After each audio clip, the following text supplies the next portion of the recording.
Here we are on the cusp of a brand new year. If this were December 31st, we would find a way to mark it by staying up late and imbibing a lot of alcohol and partying to forget the old and to bring in the new, as if the old is so far dead that it's irrelevant. It has nothing to do with our future life. That is not a Jewish view of the new year. Jewish view is kind of the opposite. And the lesson of Rosh Hashanah is we have to look at the past year and learn from it to have a better year in the year to come. That's the lesson, to look at the past year and to learn from it. Learn what went well. Oh, maybe we should do more of that. What didn't go well? What was broken and needs fixing? What were some things that separated me from others? What brought me closer to others? What were things that other people did that I want to aspire to? That's the lesson of Rosh Hashanah, is to learn from the past year in order to have a good year. I've applied that lesson to a few things. And we could talk about important things, big, huge, important things that affect us all. This, the war in Afghanistan, America just pulled out. We could ask, what have we learned from it? We can look at the 20th anniversary of September 11th, 2001. 20 years later, what did we learn from it? Those questions are big and important questions, but they're not universal questions. It's hard for us to think back all that far. It's hard for us to look at such a big thing. It's hard for us to understand world dynamics and the roles. There's something, however, that affected all of us. And that is something that was very, very close to us. I want you to think, what did we learn from the pandemic? It's something that affected each and every one of us. I've been intrigued by this topic, and I've talked about it before, but I've ruminated on it, and it's like a bottle of wine that sort of ages and has more depth. What I would like you to do is to take a moment and think about what you learned, something you learned from the pandemic. What is something you learned from it? Because that's a really Jewish thing to do. It's really a Jewish Rosh Hashanah thing to do. What is something you learned from the pandemic? And I'd like you to turn to someone who is near to you, preferably someone you don't know all that well. You'll have an opportunity to meet someone. Turn to someone near you and ask them, what have you learned from the pandemic with your mask on? And I'm going to give you a couple of minutes to really do that. Really ask that question to someone sitting near you, preferably someone that you don't know yet. You'll meet someone new. What is something that you learned from the pandemic?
So wouldn't you love to hear from lots of other people?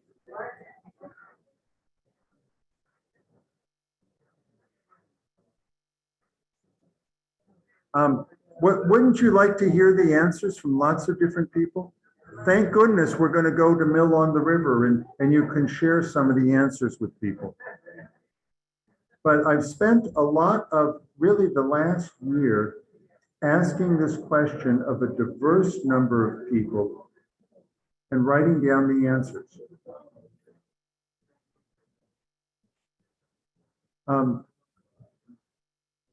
You know, that is,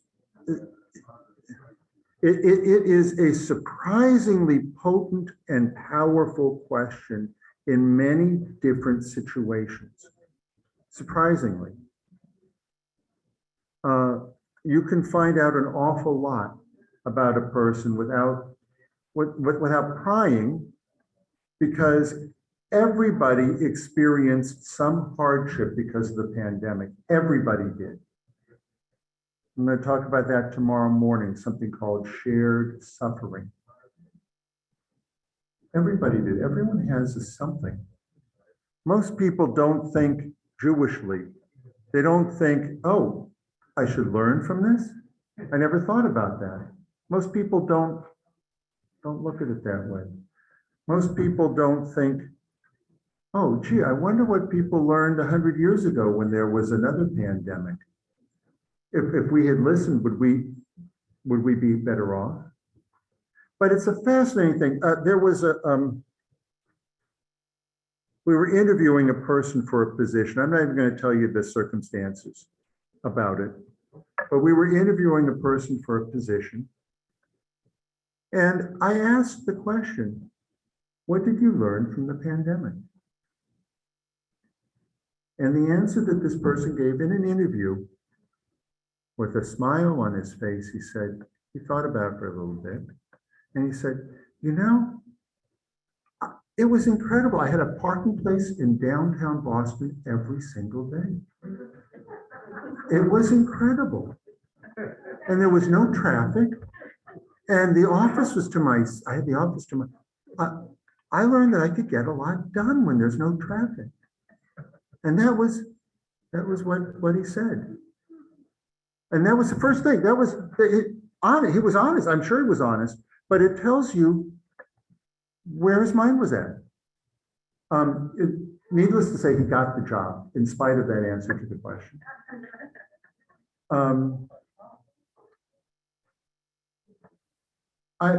It's fascinating the way people answer them. One person said, and this was a few months ago, it's incredible how fast the recovery happened. It's incredible how fast we recovered from it. And that person was works in investment via stocks and bonds and stuff. And the stock market bounced right back. Of course, very quick recovery. And I asked someone who works in the southern state in United Way, working with kids that have a hard time reading. And I said, what's one thing that you learned? And she said, the recovery is going to take a very, very, very long time. Because kids that aren't very good at reading in kindergarten and first grade and second grade are not the kids that mastered Zoom. They needed all kinds of special care and attention, and they couldn't get it. And not only did they not move forward, they moved backwards. And reading is one of those fascinating things. If you don't know how to read by third grade, there's an expression that says, by third grade, you learn to read, and after third grade, you read to learn. And if you don't know how to read by third grade, my, oh my, are the walls, the barriers to you are much huger. And so to lose a year and a half and to go backwards, that recovery is going to take a very, very, very long time. Isn't that interesting? Same question. One answer is it's amazing how fast the recovery happened. And the other one is it's going to take a very long time to recover. Personally, I put together a whole list of things that people said, and there are some fascinating things in there. Probably the most relevant lesson for me is things that happen far away affect us locally. If there's an exotic disease far away and they either treat it well or they don't treat it well, that affects us.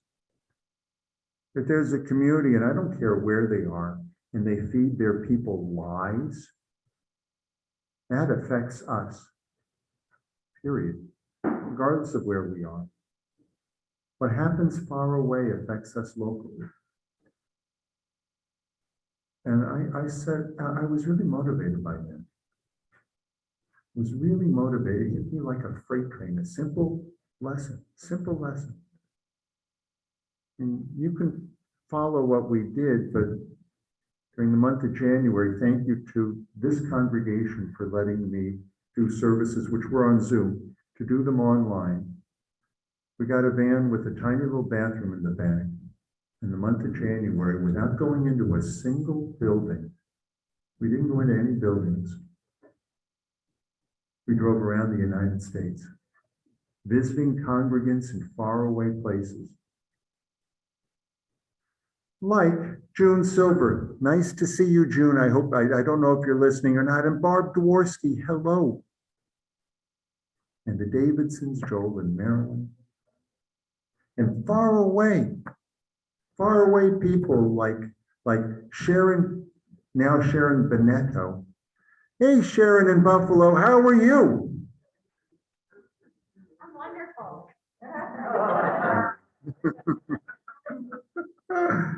And who's that Ryan guy next to you?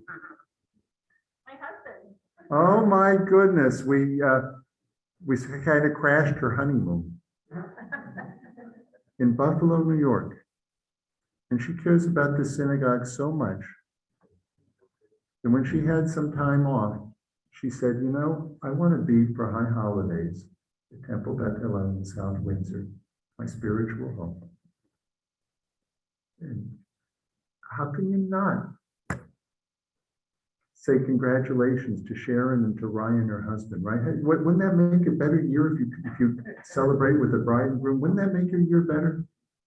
Of course they're going to say hi to you and wish you well. We all wish you well. We're so thrilled that you're here. We went around, we visited small congregations. We actually ended up joining a lot of congregations. They have an out-of-town membership. We visited United Ways. And we listened and we learned. We learned a lot of things. We learned that everything is better if we view it as we're all in it together. Everything is better. And any form of bigotry hurts us all.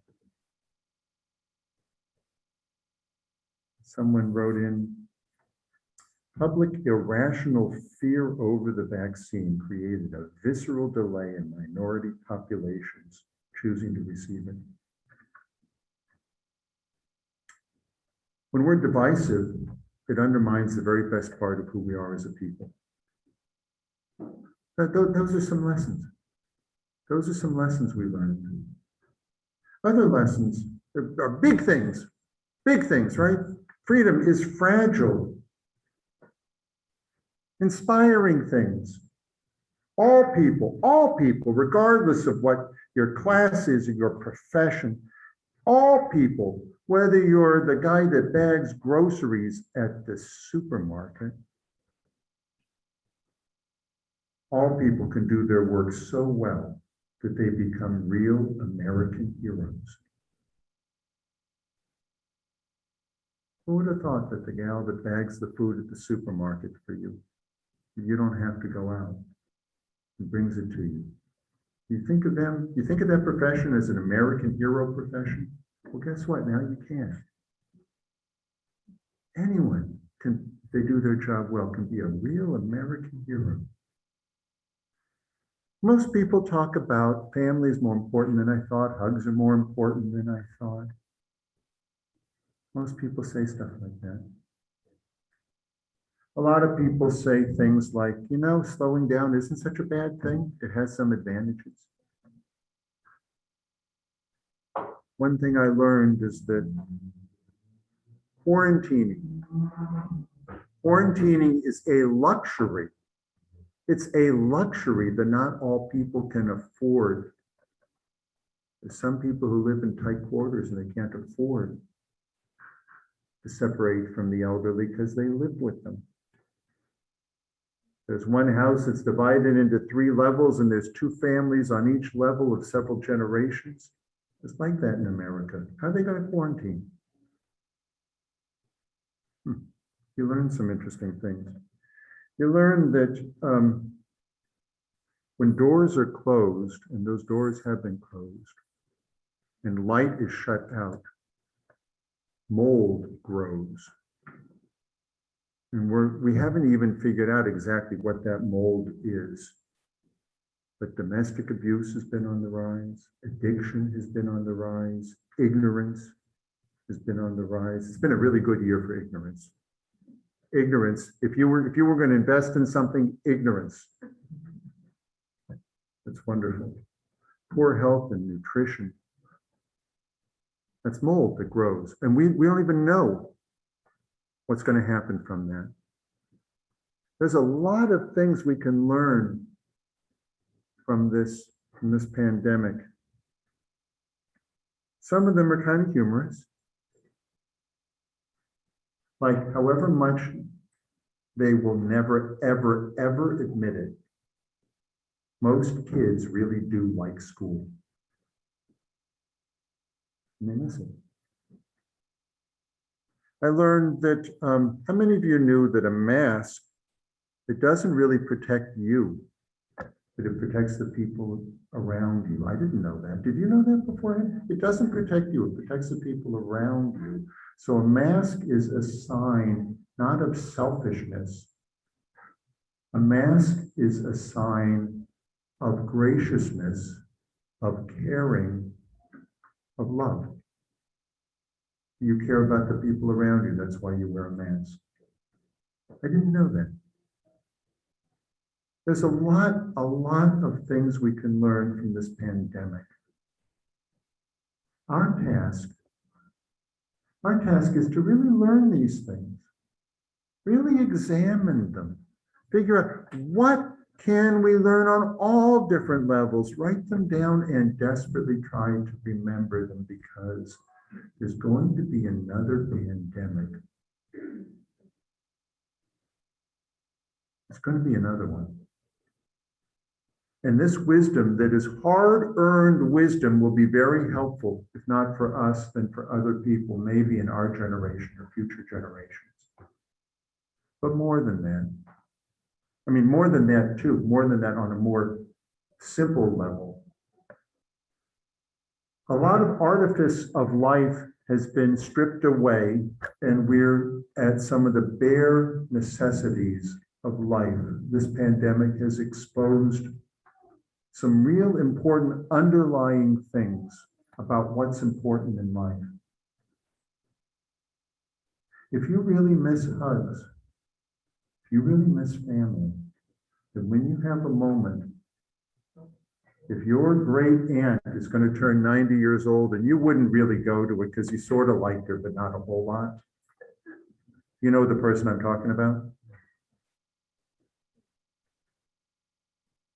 If hugs are really important and family is really important, you'll make a redoubled effort to be there. Because you learn that. That's a lesson you learned. And yeah, you'll say hi to your aunt and she'll appreciate you being there, but you'll see all of her kids and all of your cousins. And you'll be there. You'll say, hey, Nanny, here I am.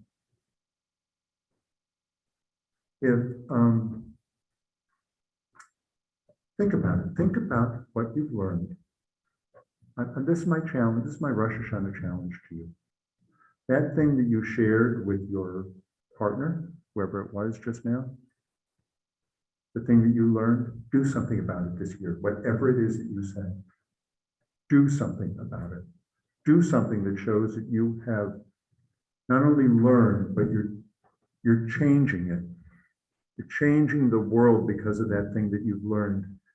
And if you do, how can you not have a better year? How can you not? Of course it'll be a better year. That's my wish for all of you.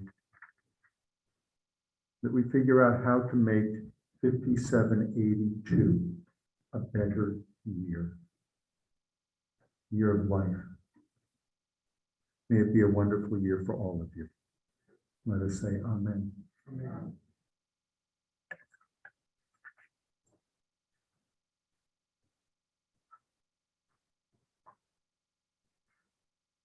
We're going to say Kaddish, and I normally